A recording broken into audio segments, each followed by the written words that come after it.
ZEE5 ఉండగా మీ favourite TV shows ని మీరు అస్సలు మిస్ అవ్వలేరు. Complete free. మావయ్య మీద కేసు పెట్టింది మన రూపేనంట.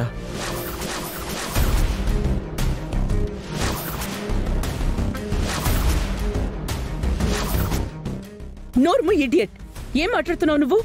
మన రూప వాళ్ళ నాన్న మీద కేసు ఎందుకు పెడుతుంది? అయ్యో మమ్మీ, నేనెందుకు అబద్ధం చెప్తాను? నీ మీదొట్టు. నేను చెప్తుంది నిజం.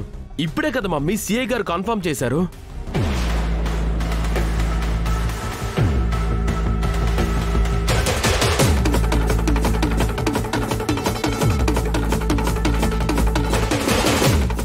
నానా ఆగక్కడ.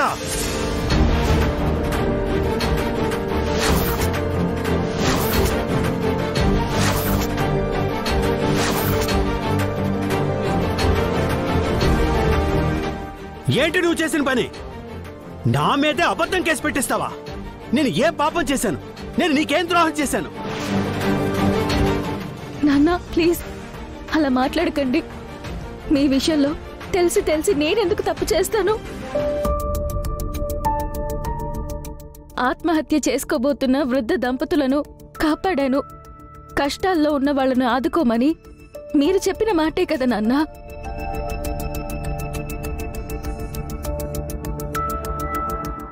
మీ రక్తం పంచుకుని పుట్టిన దాన్ని సాయం చేద్దామనే ఉద్దేశంతోనే వాళ్ళను పోలీసులకు అప్పగించి హెల్ప్ చేయమన్నాను. అంతే తప్ప వాళ్ళ సమస్య ఏంటో కూడా నాకు తెలియదు నాన్న. ఇలా జరుగుతుందని నేను అస్సలు ఊహించలేదు. ఆపా! చేయాల్సిన తప్పంతా చేసేసి నేను అలా అనుకోలేదంటే ఎలా కుదురుతుంది? నా మీద పడ్డ మచ్చ మాసిపోతుందా? నాకొచ్చిన చెడ్డ పేరు చెరిగిపోతుందా? ఒక పని చేసేటప్పుడే ముందు వెనక ఆలోచించుకోవాలి. మంచి చెడ్డలు విచారించుకోవాలి. ఇప్పుడు చూడు, నువ్వు చేసిన పనికి నా రాజకీయ జీవితం సంక్షోభంలో పడింది.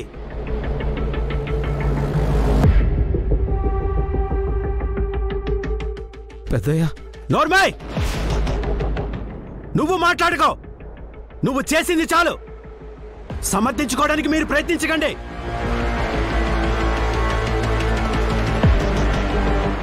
ఛ! మీ వల్ల అన్నీ నాకు కష్టాలే నష్టాలే. ఇప్పటికే మీ వల్ల చచ్చిపోయాను. చచ్చిపోయిన పవన్ ఇంకా ఎందుకు చంపుతారు?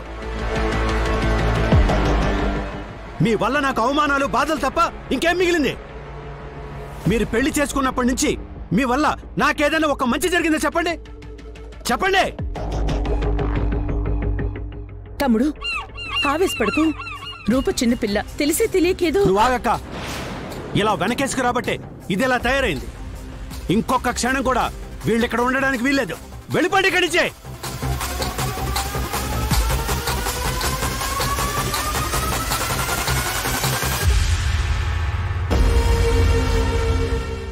ఇలాంటి పరిస్థితి ఒకటి వస్తుందని మేము కల్లో కూడా ఊహించలేదు సార్.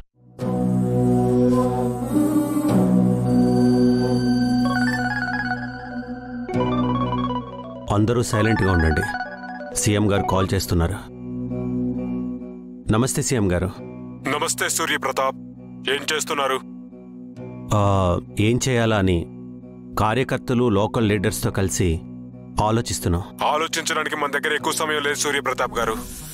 నామినేషన్ గడువు కేవలం ముగిసింది. మీ నియోజకవర్గం నుంచి నామినేషన్ మీరైనా వేయాలి, లేదంటే మీ కుటుంబ సభ్యుల నుంచి ఎవరైనా ఒకరి చేత వేయించండి. మీ కుటుంబం నుంచి ఎవరు నిలబడ్డా గెలుస్తారని మాకు ఇంటెలిజెన్స్ రిపోర్ట్స్ వచ్చాయి. సరే సార్, ఉంటాను. నమస్కారం. ఏమన్నారు తమ్ముడు? నేను నామినేషన్ వేయడానికి అర్హుని కాకపోతే మన కుటుంబంలోంచి వేరొకరితో నామినేషన్ వేయించమంటున్నారు.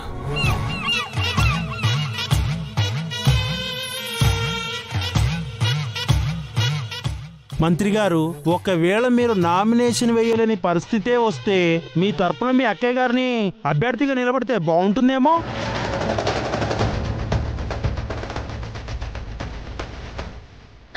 అయ్యో నేనా?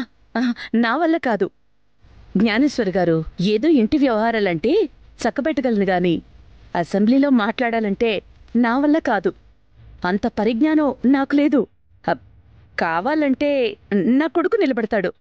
ఎందుకంటే వీడు చదువుకున్నవాడు, తెలివైనవాడు, చురుకైనవాడు.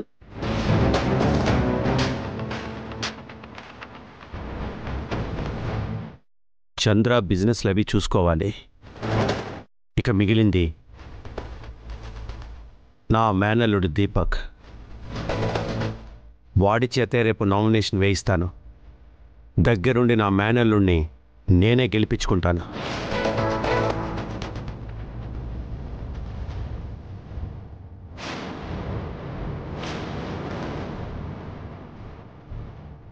అన్నయ్య, మీరేమనుకున్నట్టే ఒక మాట చెప్పు చంద్ర. దీపక్ అంటే మన రూప చేత నామినేషన్ వేయిస్తే బెటర్ ఏమో. ఏం మాట్లాడుతున్నావు చంద్ర? అసలు ఈ పరిస్థితి మనకు ఏర్పడడానికి కారణమే రూప. ముక్కు మొహం తెలియని మనుషులతో నా మీద ఫేక్ కంప్లైంట్ ఇప్పించింది. ఎలక్షన్ కమిషన్ కూడా లెటర్ రాసి నా నామినేషన్ రిజెక్ట్ అయ్యేలా చేసింది. పార్టీలో నా పరువు పోయేలా చేసింది. సీఎం ముందు నేను తలెత్తుకోలేని పరిస్థితి తీసుకొచ్చింది. అలాంటి అవివేకికి, అజ్ఞానికి ఎలక్షన్లో నిలబడే అర్హతే లేదు.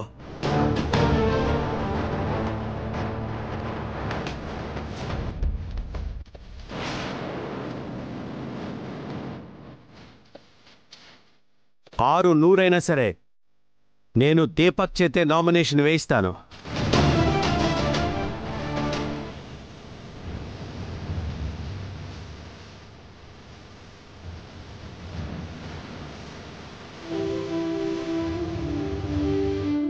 ఎవరు రాజు?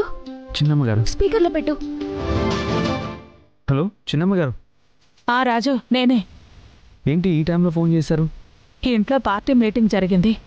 బావగారు రేపు దీపక్ చేత నామినేషన్ వేయించాలనుకుంటున్నారు.